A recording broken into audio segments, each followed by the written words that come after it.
Hello guys, welcome back to my channel. Hope you guys are having a Sunday. So today we're going to be watching about school board members storm out of a meeting. Like at this point, I'm curious on what happened that made a school board member storm out of the meeting. So let's watch and let's see what really happened. Let's go. Ms. Cass, let me just point out real fast, when you were introducing the public address comment, you said, this is the time we get to hear from the students, from the staff, and from the community members. You didn't mention parents, not one bit. And I think that's a big issue for Montgomery County because you guys do not like the parents. Ms. Cass, you also yelled at me the last time I was here for taking off my mask, but here's a picture of you right here on Facebook with a crowd of people. That's it. With no mask on. This is my time and I don't interrupt you. Here's another picture with you with no mask on. I'm sorry, Ms. Vaught, you are done. If you are going to sit there and disparage a member of our school board, then you can sit down. If you have something effective to say. I have facts and truth on my side. I am not going to sit here. This isn't about you anymore. It's about Can we have a police officer, please? Really? Yes. Of No, I'm not scared. I don't care. I would like you to either talk about something, you can talk about something that concerns our school board. Where's my team? Is there something about our students you would like to talk about? Then talk about our students. You're taking up my time. Can you please ask Ms. Vaught to leave? Thank you. What, for speaking the truth? Ms. Vaught, let's let the rest of us talk. Can I finish? No. So you are. If you would like to finish about students, but if your idea is to stand there, It's not about you Huh? anymore. Now She it's should be about able to Dr. say Meyer. her I'd like to piece. call him I've had out. to listen to people come and criticize me. people came here and Last- criticized you last year. Absolutely. And I couldn't do anything about it. And Exactly. As well as publicly, me. I was So humiliated. people came here and they talked about your mask to your face. They showed pictures of your family. They showed pictures of your. Yeah, they I did didn't put those worse. pictures there. You did. That doesn't make it right. No, it That doesn't. doesn't make it right, Jamie. You're right, but I had to sit. Those are that's my family. That is then What do fine. you think about our family? I am not. Our family is being suffocated to death I'm by done. your policies. Time is up. What do She you leaves or I leave. Time is up. Time is up. I'm done. You can't deal with the truth. You don't need to be a No. school board member. It's not the truth, but that's not the issue. You can have my seat. We're coming for them, all of them. Except for Dana and Jamie. School is for education and not indoctrination. Our kids, they don't feel safe coming to school, and I don't feel safe sending them to school, and that's bad. That's really sad.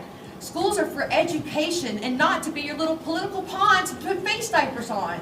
You guys need to understand what you're here to do, and that is a job, to make policy for our students. And our kids' job is to learn, but that's not what they've been doing. But thank you for your time. I'm here to bring awareness to the emails that had surfaced earlier this month. The one I find most disturbing of all is of a third grade teacher trying to talk about sex with 8-year-old students. These are 8-year-old children that she is trying to hold a sexual orientation class with. A parent shared their concern and their objection to it and pulled their kid out.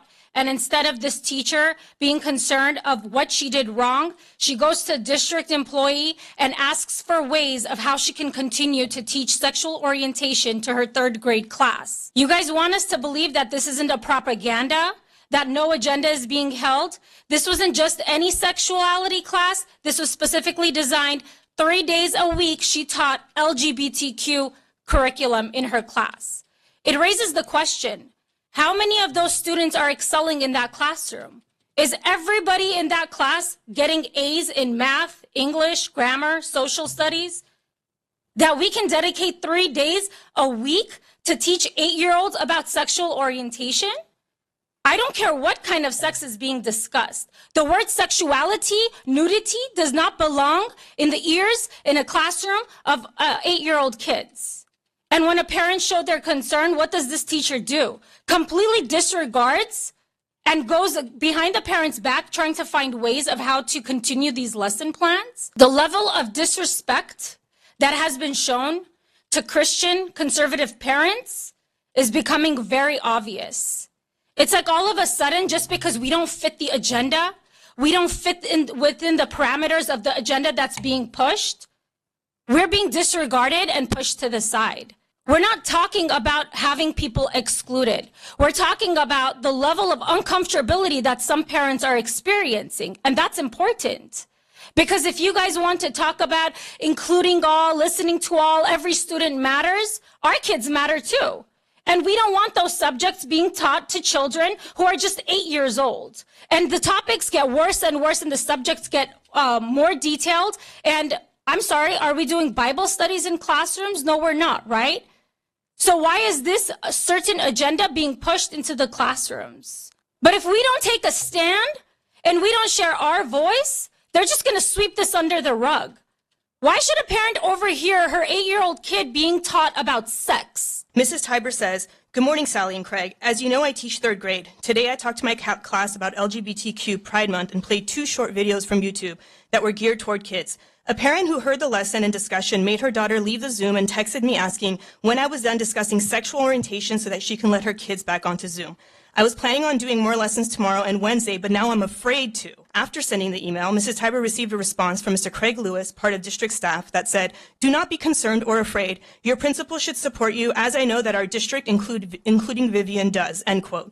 This district staffer goes even further and gives more media recommendations to the teacher, but says to steer clear of content that says sexual or coming out, since it may raise red flags. In other words, coaching this teacher on proven methods to push her agenda, but to stay under the radar. Immediately after the release of this email chain, the parents at Jefferson Elementary who have had Ms. Tiber as their child's teacher reached out to the principal and demanded answers. Why is gender and sexuality issues being taught to 8-year-olds to begin with? With the tremendous loss of learning our children experienced the past 2 years, coupled with the already dismal reading and math performance scores of public schools, why are teachers taking away precious learning time to push their own political and social agendas? In what realm should 8-year-olds be discussing topics around transgenderism, lesbian, gay, queer, and coming out? All words which were repeated many times in these videos. As a parent, I demand an investigation into this matter, the teacher, and the district as a whole. The lid has been flipped, and the level of systemic indoctrination is All right. Back to the first clip we just passed. I'm going to say that was wrong, first of all. Like, that was wrong. Like, you criticizing someone because the person does the same thing you do, that is definitely wrong. Like, she came out of board, and this I feel why the school board member stormed out of the meeting was because she knows she's wrong and she's just trying to claim right. She's trying to gaslight and manipulate the issue in claiming right. Oh, you criticizing someone for not wearing face mask. Like, you keep criticizing her, she's not wearing face mask. Then you go to talk to, like, you go to an interview talking in front of so many people, hundreds of people, thousands of people, I don't know, and you're not putting a face mask. And you're supposed to be protecting yourself. No one knows if you have the virus. No one cares to know if you have the virus. You have to put on your face mask.